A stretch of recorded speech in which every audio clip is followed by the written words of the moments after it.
Study IQ IAS, अब तैयारी हुई अफोर्डेबल कि हम लैंडर मॉड्यूल। दोस्तों congratulations to all of us और स्पेशली हमारे साइंटिस्ट को जिन्होंने चंद्रयान 3 को सक्सेसफुली कंप्लीट किया। लेकिन अब चंदा मामा के बाद बारी है अपने सूरज दादा की। जिस तरीके से हम चंदा मामा को प्यार करते हैं वैसे हम सूर्य को अपना पिता मानकर पूजा करते हैं। पोंगल, मकर संक्रांति और छठ पूजा, इन सब में सूर्य कॉमन है क्योंकि सूर्य ही वो शक्ति है जिसकी वजह से अर्थ पर लाइफ पॉसिबल हो पाई है। देखा जाए तो ऋग्वेद काल से सूर्य एक इम्पोर्टेंट डिएटी रहे हैं।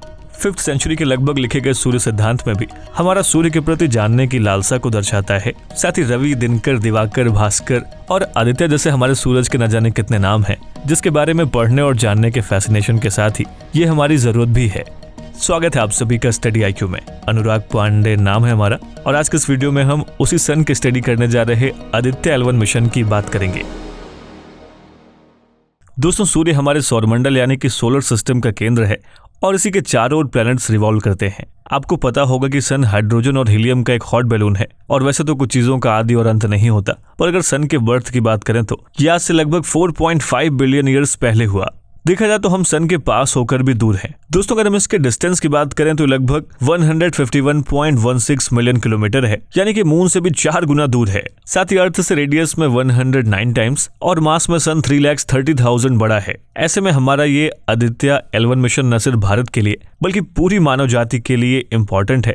और सबकी तरह आपके दिमाग में भी ये सवाल कौंध रहा होगा कि हम आखिर सन को क्यों जाने या फिर उस पर मिशन भेजे। आइए इसी सवाल से शुरू करते हैं कि सन को स्टडी करना क्यों जरूरी है। दोस्तों यूनिवर्स में बहुत सारे स्टार्स हैं। सन भी एक ऐसा स्टार है और बाकी स्टार्स की तुलना में ये हमारी पृथ्वी से सबसे नजदीक का स्टार है। ऐसे में अगर हम इस स्टार के बारे में जाने तो ये हमारे मिल्की वेव गैलेक्सी में बाकी स्टार्स को भी जानने में हेल्प करेगा। जैसा कि हम सब जानते हैं कि सन एक हॉट बैलून की तरह है और इसी के चलते उसके पास ऐसे इरप्टिव फिनोमिना यानी कि विस्फोट जैसी कंडीशन बनी रहती है। ऐसे विस्फोट सोलर सिस्टम में काफी हाई अमाउंट में एनर्जी को रिलीज करते हैं और अगर ये विस्फोट अर्थ के डायरेक्शन में हो तो हमारे अर्थ के स्पेस में मैसिव डिसरप्शंस पैदा कर सकती है। देखा जाए तो हमारे सर्वाइवल के लिए हमारा स्पेस काफी इंपॉर्टेंट प्लेस है और अगर ऐसा कोई भी फिनोमिना से डिस्टर्ब करेगा तो इसका इम्पैक्ट पूरी मानव जाति पर पड़ेगा। दोस्तों आपने सोलर फ्लेयर्स का नाम तो सुना ही होगा। ये एक ऐसा ही फिनोमिना है। अगर ये हमारे स्पेस को हिट करेगा तो हमारे जितने भी सैटेलाइट्स, कम्युनिकेशंस, पावर ग्रिड और न जाने कितनी चीजें जो भी स्पेस एनवायरनमेंट से कनेक्टेड हैं वो सब डिसरप्ट हो जाएंगी। ऐसे में आदित्य L1 मिशन हमें ऐसे ही आने वाले फिनोमिना के बारे में अलर्ट और उसके बारे में ज्यादा जानने में हेल्प करेगा। साथ ही सन के पास हो रहे बहुत सारे मैग्नेटिक और थर्मल फिनोमिना हमारे लिए बहुत इंपॉर्टेंट है जो हमें अपने सोलर सिस्टम को और बेहतर तरीके से समझने में मदद करेगा। देखा जाए तो इसी सोच के साथ इसरो ने साल 2019 में आदित्य नाम का सोलर मिशन लॉन्च करने का फैसला किया जो अब से कुछ ही आवर्स के बाद लॉन्च होने वाला है। आई होप ये बात आप सब भी जानते होंगे कि चंद्रयान 3 की तरह आदित्य L1 सन पर लैंड करने तो जा नहीं रहा, फिर इसे स्पेस में कहां पर प्लेस किया जा रहा है। आइए अब इसको भी समझ लेते हैं। दोस्तों वीडियो को कंटिन्यू करें उससे पहले आप सभी के लिए एक इम्पोर्टेंट अपडेट। दरअसल IAS की तैयारी को और भी अफोर्डेबल एंड कॉम्प्रिहेंसिव बनाने के लिए स्टडी IQ आपके लिए लाया है P2I, that means prelims to interview programme 2024। दोस्तों इसके जरिए आप प्रीलिम्स, मेंस एंड इंटरव्यू यानी UPSC एग्जाम के तीनों स्टेज की तैयारी एक साथ कर सकते हैं। UPSC सिलेबस को कंसीडर करते हुए इस बैच में आपको लाइव क्लासेस के through basic to advance cover कराया जाएगा। साथ ही mentorship, test series, crash course, notes और बुक्स, ये सब कुछ भी आपको इस बैच में मिल रहा है। CIS live prelims to interview 2024 batch को अगर आप ज्वाइन करना चाहते हैं और आप अनुराग लाइव कूपन कोड का इस्तेमाल करते हैं तो इस बैच की टोटल फीस 45,000 की बजाय आप इसे 29,999 का अवेल कर सकते हैं। इस बैच से रिलेटेड अधिक जानकारी के लिए आप स्क्रीन पर दिए गए नंबर पर कॉल कर सकते हैं या फिर वीडियो के डिस्क्रिप्शन बॉक्स में दिए गए कोर्स से रिलेटेड PDF को भी डाउनलोड कर सकते हैं। दोस्तों अगर आप जानते हो तो अर्थ से सन का ग्रेविटेशनल पुल लगभग 25 टाइम्स ज्यादा है। ऐसे में आदित्य L1 को ऐसी जगह पर प्लेस करना है जहां वो सन और अर्थ दोनों के ग्रेविटेशनल पुल से बचा रहे। ऐसी ही एक जगह हमारे स्पेस में मौजूद है जिसे लैग्रेंज पॉइंट के नाम से जाना जाता है और जिस लैग्रेंज पॉइंट पर आदित्य L1 को प्लेस किया जाना है वो लैग्रेंज पॉइंट 1 है। दोस्तों, लैग्रेंज विज्ञान की वो अद्भुत खोज है जिसे इटालियन मैथमेटिशियन और फिजिसिस्ट जोसेफ लुइस लैग्रेंज ने डिस्कवर किया। ये स्पेस में ऐसा पोजीशन है जहां पे अगर आप किसी भी चीज को पहुंचा देते हैं तो वो वहीं पर स्टे कर जाता है। दरअसल ऐसा इसलिए होता है क्योंकि दो ऑब्जेक्ट्स आपस के ग्रेविटेशनल पुल को किसी न किसी एक प्लेस पर बैलेंस करते हैं। ऐसे ही सन, मून और अर्थ के बीच में 5 लैग्रेंज पॉइंट्स डिस्कवर हुए हैं। देखा जाए तो इसरो आदित्य को L1 में इसलिए पुट करना चाहता है जिससे वो एक्लिप्स की कंडीशन में भी लगातार सन को ऑब्जर्व कर सके। इन सब के अलावा ये प्लेस इसलिए भी इम्पोर्टेंट है क्योंकि यहाँ पे स्पेस क्राफ्ट्स बहुत ही कम फ्यूल लेते हैं और बिना किसी डिस्टर्बेंस के टास्क को पूरा करते हैं। अब सवाल ये उठता है कि इस मिशन पे हम क्या अचीव कर सकते हैं और ये मिशन कब और कहां से लॉन्च होने वाला है। आइए अब इसको भी समझ लेते हैं। दोस्तों, हम अपने इसरो की हिस्ट्री को तो जानते ही हैं, लेकिन हमारे इसरो की सबसे खास बात उनके लो बजट मिशंस हैं। हॉलीवुड की ओपेनहाइमर जैसी मूवी का बजट जहां 826 करोड़ का था, वहीं हमारा सन को स्टडी करने का मिशन 400 करोड़ का है और ऐसे लो बजट एफिशिएंसी मिशन को सिर्फ इसरो ही कर सकता है। दोस्तों, आदित्य मिशन इसरो का पहला सोलर मिशन है जिसे PSLV C57 की मदद से श्रीहरिकोटा के सतीश धवन स्पेस सेंटर से लॉन्च किया जा रहा है। जैसा कि हम आपको पहले ही बता चुके हैं कि आदित्य L1 को L1 पॉइंट पर एस्टेब्लिश किया जाएगा। ये मिशन 7 पेलोड्स के साथ लॉन्च होगा जो सन से रिलेटेड कई डिफरेंट चीजों की स्टडी करेगा। देखा जाए तो 7 पेलोड्स का काम फोटोस्फेयर, क्रोमोस्फेयर और सन की सबसे बाहर की लेयर कोरोना को स्टडी करने का है। L1 पॉइंट का स्पेशल फायदा उठाते हुए 4 पेलोड्स डायरेक्टली सन को ऑब्जर्व करेंगे और बाकी 3 सन के पार्टिकल्स और उसके फील्ड्स को स्टडी करने में हेल्प करेंगे। आइए अब इन 7 पेलोड्स के काम को एक एक करके समझने की कोशिश करते हैं। VELC यानी कि विजिबल एमिशन लाइन कोरोनाग्राफ। दोस्तों, ये पहला पेलोड है जो सोलर कोरोना और कोरोनल मास इजेक्शंस के डायनेमिक्स को समझने में हेल्प करेगा।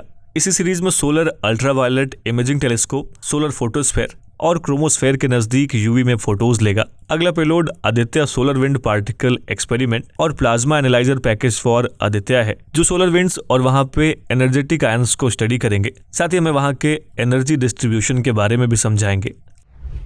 देखिए, इसके अलावा the solar low energy X ray spectrometer और the high energy L1 orbiting X ray spectrometer हमें सन से निकलने वाली एक्सरे फ्लेयर्स को समझने में हेल्प करेगी। दोस्तों, लास्ट पेलोड मैग्नेटोमीटर सन और प्लैनेट्स के मैग्नेटिक फील्ड्स को समझने में हेल्प करेंगे। ऐसे हम 7 पेलोड्स की मदद से आदित्य L1 के ऑब्जेक्टिव को पा सकेंगे। देखा जाए तो इसरो के अलावा इस मिशन में डिफरेंट इंस्टीट्यूट्स ने भी अपना योगदान दिया है। जैसे VELC इंस्ट्रूमेंट को जहां Indian institute of astrophysics Bangalore ने डेवलप किया है, वहीं SUIT इंस्ट्रूमेंट को inter university centre for astronomy and astrophysics Pune, ASPEX instrument को फिजिकल रिसर्च लेबोरेटरी अहमदाबाद और पापा पेलोड को space physics laboratory Vikram Sarabhai space centre Thiruvananthapuram ने बनाया है। The solar low energy X ray spectrometer और the high energy L1 orbiting X ray spectrometer को UR Rao satellite centre Bangalore और magnetometer payload laboratory for electro optic systems Bangalore ने develop किया है। ये सारे पेलोड्स इसरो और उसके सेंटर्स के क्लोज कंट्रीब्यूशन से बने हैं। दोस्तों, हमारे साइंटिस्ट ने इंडियन इंस्टीट्यूट ऑफ एस्ट्रोफिजिक्स यानी IIA बेंगलोर में 40 अलग अलग पेलोड्स को बनाने और असेंबल करने में अपने 15 साल दिए हैं। देखा जाए तो मिशन हमारे इन्हीं सब साइंटिस्ट की लगन और मेहनत का नतीजा है। और ऐसे में सवाल अब ये भी उठता है कि क्या हम पहले ऐसी कंट्री हैं जो सन के पास जाने की तैयारी कर रहे हैं या फिर और भी देशों ने सन मिशंस को लॉन्च किया है। दोस्तों, वैसे तो हम पहले नहीं हैं जो सन को स्टडी करने के लिए कोई मिशन लॉन्च कर रहे हैं। हमसे पहले नासा ने भी अपना पार्कर सोलर प्रोब सन के पास भेजा था। फिर हमारा ये मिशन नासा से कितना अलग है, आइए अब इसको भी समझ लेते हैं। दोस्तों, नासा का Parker solar probe Aditya L1 की तुलना में सन के ज्यादा करीब लॉन्च किया गया है। आदित्य L1 को जहां अर्थ से 1.5 मिलियन किलोमीटर दूर L1 पॉइंट पर पुट किया जाना है, वहीं सोलर प्रोब के बारे में नासा ने बताया था कि इसने सन की आउटर मोस्ट लेयर कोरोना को टच किया है, जिस वजह से इसे पहला ऐसा स्पेसक्राफ्ट माना जाता है जिसने सन को टच किया है। आपकी जानकारी के लिए बताते चलें कि नासा ने इस मिशन को 1950s के यंग साइंटिस्ट यूजीन पार्कर के नाम पे रखा है। यूजीन पार्कर एक एस्ट्रोफिजिसिस्ट थे जिन्होंने solar wind complex system of plasmas, magnetic field और सोलर कोरोना पर थियरीज दी थी। नासा ने इस मिशन को 12 अगस्त 2018 में केप कैनावेरल स्टेशन फ्लोरिडा से लॉन्च किया। दोस्तों, सन के इतने नजदीक जाने वाला ये पहला मिशन है जो सन की इमेंस हीट को सहने की ताकत रखता है। साथ ही नासा का यह मिशन सोलर विंड के ओरिजिन और एवोल्यूशन को समझने में हेल्प करेगा। देखा जाए तो पार्कर सोलर प्रोब नासा के living with the star programme का हिस्सा है जो सन और अर्थ के रिलेशनशिप को और बेहतर तरीके से स्टडी करना चाहता है। एक्सपर्ट्स का कहना है कि नासा का मिशन सन के नजदीक जरूर गया है, लेकिन ये सन को पूरे तरीके से स्टडी करने में सक्षम नहीं है। वहीं आदित्य L1 सन से दूर होकर भी सूर्य को पूरे तरीके से देख सकता है, जिसका मतलब ये हुआ कि ये दोनों मिशंस एक दूसरे के पूरक यानी कि कॉम्प्लीमेंट्री हैं। दोनों के इक्विपमेंट्स और दोनों के ऑब्जेक्टिव्स भी अलग अलग हैं। नासा का मिशन जहां सन के एटमॉस्फेयर को स्टडी करना चाहता है, वहीं आदित्य L1 मिशन सन के मैग्नेटिक फील्ड और सोलर विंड को स्टडी करने के लिए स्पेसिफाइड है।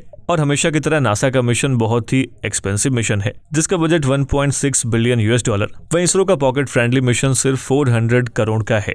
हर देश के लिए उसका हर एक मिशन गर्व की बात होती है और इसीलिए हर देश अपना खुद का मिशन लॉन्च करना चाहता है। दोस्तों, इसरो के लगातार प्रयास से हमने पिछले 70 सालों में काफी कुछ अचीव किया है। स्पेस रेस जो कि वेस्टर्न वर्ल्ड डोमिनेटेड जगह थी, वहां इसरो ने अपनी कामयाबी के झंडे एक बार नहीं बल्कि कई बार गाड़े हैं। आर्यभट्ट के लॉन्च से लेकर अब तक हमने ढेर सारे सक्सेसफुल मिशंस किए हैं। ऐसा कहा जाता है कि Rome was not built in a day, और यही बात इसरो पे भी लागू होती है। हमारे ये सारे मिशन 7 दशक के अथक प्रयास, हमारे साइंटिस्ट के जज्बे और हमारे लीडर्स की विजनरी सोच का नतीजा है। ऐसे मिशन में हमारा अगला कदम चांद के बाद अब सूर्य को स्टडी करना है। जिस सूर्य की कल्पना करने से हमें गर्मी लगने लगती है, उसी सूर्य के पास जाकर उसे स्टडी करना अपने आप में एक बड़ा अचीवमेंट है। ये हमारा सूर्य की ओर पहला कदम जरूर है, लेकिन आने वाले टाइम में हम और भी मिशंस को लॉन्च करेंगे, क्योंकि सन को समझने के लिए सिर्फ एक मिशन काफी नहीं है। फिलहाल हम L1 के पास से सन को ऑब्जर्व करने जा रहे हैं। दोस्तों, L5 भी ऐसा ही एक पॉइंट है जहां से हम स्पेस वेदर को ऑब्जर्व कर सकते हैं। साथ ही सन के पोलर रीजन्स को भी एक्सप्लोर करना भी बाकी है, जिसकी टेक्नोलॉजी अभी तक पॉसिबल नहीं हो पाई है। बीते कुछ सालों में हमने कई माइलस्टोन्स अचीव किए हैं और आने वाले टाइम में और भी ढेर सारे माइलस्टोन्स अचीव करने हैं। वो कहते हैं ना कि science is not for a nation but for the whole humankind. दोस्तों, आप किस मुद्दे पर राय क्या है, हम इस वीडियो के कॉमेंट बॉक्स में जरूर लिखें। स्टडी IQ IAS, अब तैयारी हुई अफोर्डेबल।